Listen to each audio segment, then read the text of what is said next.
स्वागत है आप सभी का आज के इस वीडियो में। जैसे कि लास्ट वाले वीडियो में हमने आपको बताया था कि नेक्स्ट वाले वीडियो में हम इलेक्ट्रिसिटी यानी विद्युत धारा या करंट से रिलेटेड बोर्ड में आए हुए 20 क्वेश्चंस को देखेंगे। ठीक है, तो उसी श्रृंखला में हम लोग बिना किसी विलंब के स्टार्ट करते हैं क्वेश्चन नंबर 1 से। जैसे क्वेश्चन नंबर 1 आपके सामने लिखा हुआ है कि एक वैद्युत बल्ब पर 100 वाट तथा 250 वोल्ट लिखा हुआ है। ठीक है, तो ज्ञात करना है बल्ब का प्रतिरोध कितना होगा और बल्ब में धारा कितनी होगी। जैसे आप देख पा रहे होंगे यहाँ पर 2016 और 17 में क्वेश्चन आ चुका है।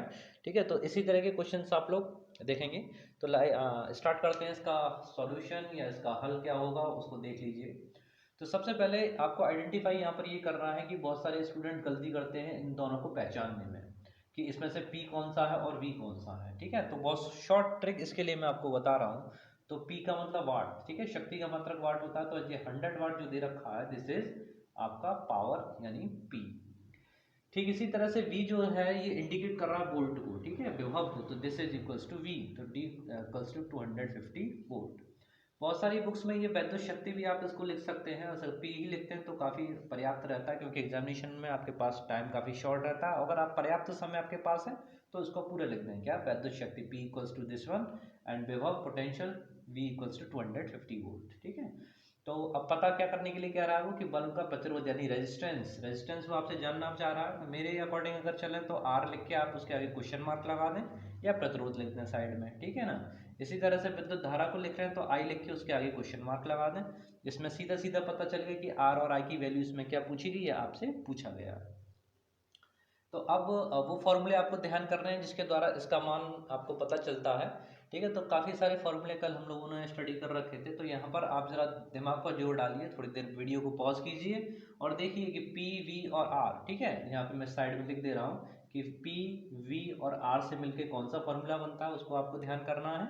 और ठीक इसी तरह से I की वैल्यू निकालने के लिए कई सारे फॉर्मूले आप लगा सकते हो। V इक्वल्स टू IR लगा सकते हो, ठीक है ना। आर का मान अगर पता चल जाएगा तो उससे आप प्रतिरोध निकाल सकते हैं, ठीक है ना। और आप पावर के लिए भी अगर पावर के साथ में निकालना चाहते हो P equals to V into I लगा सकते हैं, ठीक है ना। तो P, V और I, ठीक है ना। तो इनमें से इन फॉर्मूलों में आप किस किस का यूज़ करेंगे उसको आप देख लीजिए। ठीक है, कोशिश कीजिए 1 सेकंड के लिए वीडियो पॉज कीजिए, तो उसके बाद में आप इसका आंसर देखिए कैसे आंसर होगा इसका।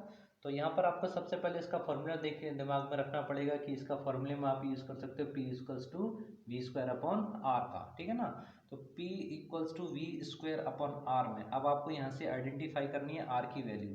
तो आर की वैल्यू जो आइडेंटिफाई करोगे उससे क्या होगा, P और V एक दूसरे का प्लेस बदल लेंगे, वी स्क्वायर अपॉन क्या आ जाएगा आपका P आ जाएगा, ठीक है ना भाई। इसको इससे रिप्लेस कर दिया, ठीक है। और V का मान आपके पास गिवन है कितना 250, ये स्क्वायर दे रखा है इसलिए 250 एक बार फिर से होगा।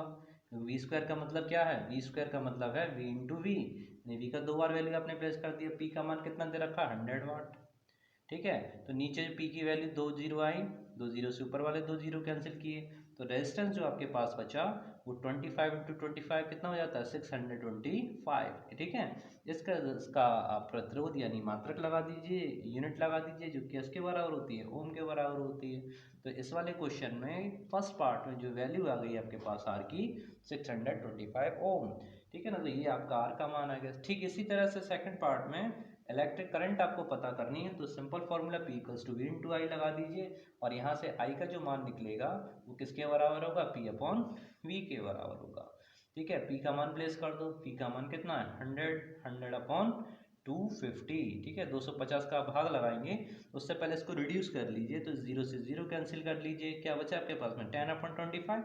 इसको 5 से रिड्यूस कीजिए, 5 2 ज़ा 10, 5 5 ज़ा 25, कितना रह गया 2 अपॉन 5। अब यहाँ पर 5 का 2 में आप जब डिवाइड करेंगे, भाग लगाएंगे, तो ये वैल्यू आएगी आपके पास 0.4 एम्पियर, ठीक है। एम्पियर क्यों लगाया जी, ये लगा हुआ धारा का मान, ठीक है ना। तो I इक्वल्स टू कितना 0.4 एम्पियर। तो ये सिंपली फॉर्मूला बेस्ड क्वेश्चन होते हैं, लेकिन बस आपको इसमें ध्यान रखना पड़ता है कि किन किन फॉर्मूलों का आप यहाँ पर यूज़ करेंगे, ठीक है। आइए दूसरा क्वेश्चन देखते हैं, नेक्स्ट क्वेश्चन, क्वेश्चन नंबर 2।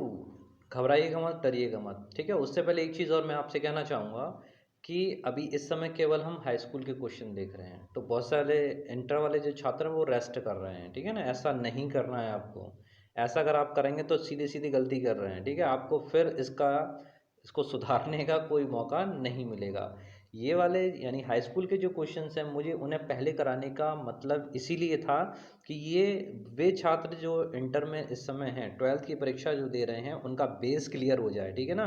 क्योंकि जितने भी क्वेश्चंस आप यहाँ देख रहे हो, these all are important also for the intermediate examination, ठीक है। बिना इनको समझे, बिना इनको सीखे आप आगे नहीं बढ़ सकते। So for intermediate student, 12th class के स्टूडेंट इस चीज़ को फोकस कर लें कि ये क्वेश्चंस आपको तो करने ही करने हैं, ठीक है ना। इसके जस्ट बाद में मैग्नेट भी स्टार्ट होगी। इसमें जो आपका मिरर का जो पोर्शन था हाई स्कूल में, इलेक्ट्रिक का जो पोर्शन अभी चल रहा है, उसके बाद जो मैग्नेट का पोर्शन होगा, these are the basic ground, ठीक है। बेस है वो पूरा पूरा आपका, उनको समझे सीखे बिना आप आगे नहीं जा सकते। इसलिए इन जैसे इन वीडियोज़ को ज़रा भी हल्के में ना लें कि ये आपको आता है, ठीक है ना। और अगर आपको अपनी टेस्टिंग करनी है तो इन क्वेश्चन को सॉल्व कीजिए, ठीक है। आता है तो अच्छी बात है, नहीं आता तो प्रैक्टिस हो जाएगी, और ठीक है ना, समझिएगा। तो इस वाले क्वेश्चन में जैसे आप यहाँ पर फिगर देख रहे हैं, यहाँ पे सर्किट डायग्राम बना हुआ है, इसीलिए मैंने सिंबल आपको पहले समझाए थे, ठीक है। सिंबल समझाने का मतलब यही था कि आप इनको इजीली आइडेंटिफाई कर पाएं। क्वेश्चन पढ़ लेते हैं। तो निम्नांकित विद्युत परिपथ में, ठीक है, इस सर्किट के अंदर जो करंट आपकी फ्लो कर रही है, यानी आई की गणना करनी है, ठीक है ना। तो आई की जो गणना करनी है उसके लिए पहले सर्किट को ध्यान से देख लीजिए, डरिए मत, इसको डराइए, ठीक है। तो ये जैसे मैंने बताया सिंबल किसका है, सेल का है, ठीक है। सेल कितने वोल्ट का लगा हुआ, 12 वोल्ट का लगा हुआ, ठीक है। तो यहाँ पे विद्युत भागफल V कह लो, या फिर वोल्टेज ले रहे हो तो 12 वोल्ट कह लो, ओके। यहाँ पर ये क्या लगा हुआ है भाई, ये सब रेजिस्टेंस लगे हुए हैं, ठीक है। रेजिस्टेंस का आपने प्रतीक चिन्ह आपको बताया गया था सिंबल्स में, ठीक है ना। यह क्या है, आपके रेजिस्टेंसेज हैं, ठीक। अब करंट जो फ्लो करोगे, सबसे पहले करंट के लिए बनाइए, क्योंकि उसी के द्वारा आपको पता चल सकता है कि कौन से रेजिस्टेंस आपके सीरीज में है, कौन से पैरेलल में है, ओके। यहाँ पर आगे चले भाई, ये आपकी क्या लगी है, कुंजी लगी हुई है, की लगी हुई है, तो इसको क्या कर दीजिए, एक्टिवेट कर दीजिए। अब यहाँ से करंट पूरे सर्किट में फ्लो करने लगा, ओके। अब यहाँ करंट फ्लो करो भाई, यहाँ से टोटल करंट चली, आपसे यहाँ से करंट फ्लो कर रही है, कितनी करंट चली इसमें, आई करंट पूरे सर्किट में यहाँ पर आ रही है, इसमें भी आई आएगी। इसका मतलब हो गया 1 ओम और 2 ओम किस में है, ये दोनों सीरीज में लगी हुई है, ठीक है। जब करंट सेम होती है तो वो सीरीज में, जैसे यहाँ पर आएगी करंट दो भागों में बट गई। अब यहाँ करंट का डिवीजन हो रहा है अभी, ठीक है। दूसरे रंग का पेन यूज़ कर लेता हूँ जिससे आपको अच्छे से दिखाई दे। तो एक करंट का लगाया हमने इंडिकेशन यहाँ पर, एक करंट का इंडिकेशन यहाँ पर, यहाँ सेम करंट आई इसमें आ रही है, सेम करंट आई इसमें आ रही है। जैसे इस पॉइंट पे आएंगे, यहाँ करंट दो भागों में बढ़ गई, ठीक है ना। इसमें आप कह लीजिए I1 चली गई और इसमें चली गई I2, ओके। अब ये वाली करंट इसको इस वाली आर्म में चलें, इसमें करंट आई, यानी इसमें जब आप आएंगे तो इसमें भी I1, कोई और दूसरा रास्ता ही नहीं उसके बढ़ने के लिए, यहाँ पर भी I1, और जैसे ही इस पॉइंट पे आएगी दोनों करंट मिलेगी, यहाँ से I1 मिलेगी और यहाँ से I2 मिलेगी, दोनों प्लस होकर यहाँ पर I फिर से आ जाएगी, ठीक है ना।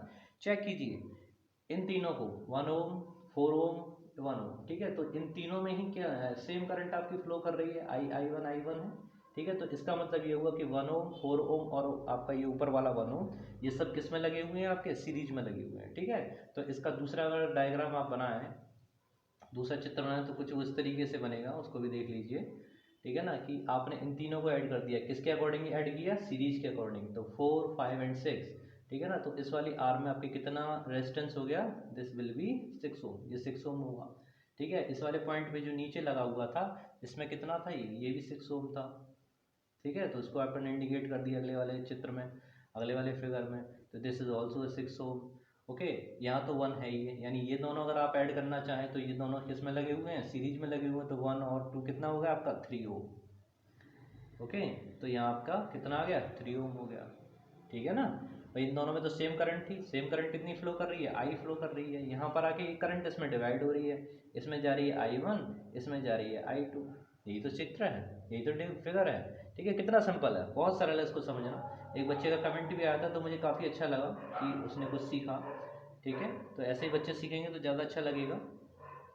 तो अब यहाँ पर आपका क्लियर हो गया, ये दोनों किस क्रम में लगे हुए हैं आपके, ये दोनों हो गए आपके पैरेलल में, ठीक है। तो पैरेलल कॉम्बिनेशन में जोड़ने का तरीका भाई, तो यहाँ पर आप जब इन दोनों को ऐड करोगे तो लेट वी कंसीडर कि यहाँ पर r डैश आता है और 1/6 प्लस 1/6 करके 2/6 होगा, और 1/r डैश करोगे तो 1/3, और यहाँ से r की डैश की वैल्यू निकलेगी तो 3 ओम। इसका मतलब होगा कि इन दोनों के प्लेस पे, ठीक है, कितना आ जाएगा, इन दोनों को जब समांतर के क्रम से ऐड करेंगे तो this will be equals to 3 ohm, ठीक है ना। तो अब जैसे यहाँ पर इसको एलिमिनेट करके 6 ओम लगाया था, अब इन दोनों को एलिमिनेट करके हम एक प्रतिरोध लगा देंगे जिसकी वैल्यू किसके बराबर होगी, 3 ओम के बराबर होगी। समझ में आ रहा होगा सभी के, ठीक है ना। तो यहाँ पर चित्र देखते रहिएगा सामने, तो ये 3 ohm, this is also 3 ohm. Current इसमें फ्लो कर रही थी आई, अब वही करंट यहाँ पर आ रही, तो इसमें भी करंट कितनी आ रही है, वही आई तो आ रही है। अब ये दोनों करंट तो यहाँ पर तो ऐड होंगे, जब दोनों सर्किट आपने जोड़ दिए तो तार तो दोनों का एक हो गया, यानी धारा दोनों में कैसी वह रही है, एक समान वह रही है। इसका मतलब अब जो ये 3 ओम और ये 3 ओम ये किस क्रम में आ जाएंगे आपके, अगेन ये सीरीज क्रम में आ जाएंगे, ठीक है, श्रेणी में आ जाएंगे। और इनको ऐड करके आप सीधा एक प्रतिरोध दिखा सकते हैं जिसकी वैल्यू किसके बराबर होगी, 6 ओम के बराबर। क्यों, इसमें सीधा सीधा जोड़ते हैं, R1 किसके बराबर होता है, R1 प्लस R2 के बराबर होता है, ठीक है। श्रेणी क्रम में लगे हुए हों तो 3 + 3 कितना हो जाएगा आपका, 6 ओम हो जाएगा। यहाँ पर वोल्ट बैटरी लगी हुई है, सॉरी सेल लगा हुआ है 12 वोल्ट का, ओके। अब धारा कितनी बह रही है, ठीक है, तो आप किसी में भी धारा का मान यहाँ पर पता कर सकते हैं, ठीक है ना। तो अगर आपसे तुल्य प्रतिरोध पूछा जाए कि टोटल, इसके आंसर में आ जाइए, तुल्य प्रतिरोध अगर पूछा जाए, तुल्य प्रतिरोध कितना है अभी, ठीक है, तो उस पूरे सर्किट का जो तुल्य प्रतिरोध आपने निकाला वो कितना है आपके पास में, 6 ओम, ओके। 6 ओम ये लगा हुआ है, धारा कितनी बह रही है, तो विभव अगर देखें तो टोटल विभव कितना है यहाँ पर 12 वोल्ट है, 12 वोल्ट। टोटल डिस्टेंस कितना है, R = 6 ओम है।